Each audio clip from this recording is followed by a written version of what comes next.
The private dining room felt less like a place to eat and more like a shrine to money. The walls were paneled in dark wood polished to a mirror sheen, reflecting the soft glow of recessed lights that never flickered, never failed. A violinist played somewhere beyond the frosted glass doors, the music carefully calibrated to sound cultured without demanding attention. Everything here existed to reassure the people at the table that they were important. Victor Hale sat at the head, shoulders relaxed, suit tailored so perfectly it looked effortless. He was the kind of man who had forgotten what effort felt like. His watch cost more than most people's yearly salaries, but he wore it loosely, as if even time worked for him now. Around him sat investors, partners, a politician or two, faces polished by success, laughter smooth and practiced. Mila moved among them with a tray balanced on one palm, her other hand steadying a crystal glass that trembled slightly from the hum of conversation. She had learned long ago how to make herself smaller in rooms like this, how to pass through without disturbing the air. Her uniform was crisp and neutral, designed to erase personality. Hair pulled back, no jewelry beyond a simple pin holding her name. Mila, 5 letters that rarely got spoken. She set down plates one by one, announcing dishes in a low, clear voice. The smell of seared meat and truffle butter filled the room. As she placed Victor's steak in front of him, she noticed, out of habit, the exact shade of pink at the center where the knife had cut for inspection in the kitchen. Medium rare. She remembered his order clearly, rare, barely seared. Her chest tightened for a fraction of a second. Victor didn't touch the plate immediately. He let it sit there, as if waiting for something else to go wrong. Then he picked up his knife, sliced once, and leaned back. "Excuse me," he said, snapping his fingers sharply. The sound cut through the room. Conversations dimmed, not stopping, but shifting, as if everyone understood this was a small performance worth half watching. Mila turned at once. "Yes, sir." He gestured at the plate. "This is medium rare. I asked for rare. I'm sorry about that," she said, already reaching for the plate. "I'll have it corrected right away." Victor laughed, not loudly, but enough. "You know, it's fascinating how often this happens." He swirled the wine in his glass, eyes flicking to the others. Simple instructions. And yet, a couple of guests smiled. One man chuckled, eager to stay aligned with the man who paid for the room. Mila held her posture, hands steady. "It'll only take a moment." "Hold on," Victor said. He studied her now, openly. Her accent, barely noticeable, smoothed down over years. Her calm, her refusal to look flustered. "Tell me something. How long have you been doing this?" 5 years, she replied. 5 years, he repeated, tasting the words. "And still can't get a steak right." There was a ripple of laughter this time, more confident. The room warmed to him. Victor leaned back farther. "But what can you expect? Not exactly a job that attracts the educated." He shrugged lightly, as if stating a universal truth. "No offense." The words landed anyway. They always did. Mila felt the familiar heat rise to her cheeks, then fade as she forced it down. She had learned how to swallow moments like this, how to file them away where they wouldn't interfere with the next task. She nodded once. "I'll bring you a new plate." As she turned, Victor added, "Wait." She stopped. "Do you even understand what I'm saying?" he asked, voice smooth, amused. "Or should I slow it down for you?" The violin music seemed suddenly louder. A woman at the far end of the table glanced up, then away. Someone shifted in their chair. "No," one spoke. Mila met Victor's eyes. They were pale and sharp, the eyes of someone used to being obeyed. For a brief moment, memories crowded in uninvited. Her mother correcting her pronunciation at the kitchen table late at night, books borrowed and returned until the spines cracked, whispered conversations in languages learned not for pleasure but for survival. She pushed it all aside. "I understand you perfectly," she said. Victor raised an eyebrow. "Oh." His smile widened. Big confidence for a waitress. She didn't respond. She turned and walked toward the kitchen, steps measured, back straight. She could feel the room behind her, the judgment, the curiosity, the relief of those who were glad the attention wasn't on them. As the doors closed softly behind her, the noise of the dining room dulled, replaced by the sharper sounds of the kitchen, metal clanging, orders called out, the hiss of grills. She exhaled, slow and controlled, pressing her fingers briefly against the edge of the prep table until the tremor in her hand stilled. Behind her, in the dining room, Victor lifted his glass again. "You see what I mean?" he said lightly. "Completely uneducated, probably barely finished school." This time, the laughter was thinner. Mila didn't hear it. She was already speaking to the chef, voice calm, precise, explaining the mistake. As the steak was returned to the heat, she stood waiting, eyes unfocused, counting her breaths. She had learned long ago that dignity didn't always come from fighting back. Sometimes it came from patience. Sometimes from timing. When she turned back toward the dining room, plate still empty, her expression was composed. No one there knew that what Victor had dismissed so casually, education, intelligence, worth, lived quietly behind her eyes, waiting. And for the moment, she let them believe exactly what they wanted. Mila stepped back into the private dining room without the tray everyone expected her to be carrying. The absence was noticed immediately. In a place where service followed rigid patterns, deviation drew the eye faster than noise.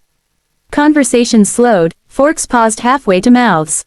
The violinist's music drifted in, thin and elegant, unaware it was underscoring a shift. Your replacement steak will be a few minutes, Mila said evenly, stopping beside Victor's chair. Her posture was relaxed, but there was something different now, an anchored stillness, as if she had set her feet somewhere deeper than the carpet beneath them. In the meantime, may I clarify something? Victor looked up, mildly annoyed at the interruption. Clarify what? He waved a hand. If this is about the steak, just make sure it's right this time. It's not about the steak, Mila replied. That caught his attention. He leaned back, eyes narrowing with interest. By all means, he said, a smile curling at the corner of his mouth. Enlighten us. She drew a breath, slow and unhurried, the way her mother had taught her before reciting anything important. Je parle français couramment, she said, her pronunciation smooth and natural, the syllables falling into place like muscle memory. Alors je suis certain d'avoir compris votre commande. The effect was immediate and physical. One man's fork slipped from his fingers and clattered against the plate. A woman blinked rapidly, as if her brain needed a second to catch up with her ears.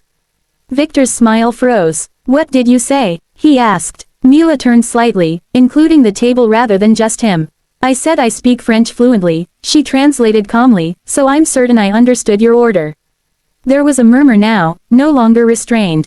Victor straightened in his chair. That's, he stopped, as if unsure which word would restore his balance. That's impressive, he said finally. Though the compliment sounded reluctant. Und wenn Sie mochten, Mila continued, her voice shifting seamlessly, kann ich es auch auf Deutsch erklären. The man sitting 2 seats down, an older investor with silver hair, let out a low laugh. She's speaking German now, he said, half to himself. Mila nodded once in his direction. Yes, sir. Victor stared at her, searching for something, an accent slipping, a pause, any sign this was rehearsed. Is this some kind of trick? He asked. No, Mila said, just practice. She didn't wait for permission before continuing. También hablo español, she added, her tone warming slightly with the language, y un poco de Mandarin. She switched briefly, offering a simple sentence in Mandarin, polite and precise, before returning to English. The room had gone completely silent. Even the violinist seemed to have faded into the background, the music now little more than a suggestion. How many languages is that? Someone asked. 6 fluently, Mila replied. 2 more conversationally. Victor's mouth opened, then closed. He laughed once, sharply. And yet you're serving tables. Yes, Mila said. Why? He pressed, unable to help himself. The word came out sharper than he likely intended. She met his gaze fully now. There was no challenge in her eyes, no triumph, only clarity. Because education doesn't protect you from circumstances, she said. And intelligence doesn't always come with opportunity. The words settled over the table like dust, light but unavoidable. The silver-haired investor cleared his throat. Where did you study? He asked. Different places, Mila replied. Some formal, some not. Languages were useful. She paused, then added, they still are. Victor shifted in his seat. The confidence he wore so easily earlier now sat crooked. So you're telling me, he said slowly, that I was wrong about you. Mila smiled, small and polite. I'm saying you made an assumption. A woman across the table nodded faintly, as if agreeing with a thought she hadn't known how to voice. Victor glanced around, aware now of the eyes on him. Well, he said, attempting a chuckle, you can't blame me for being surprised.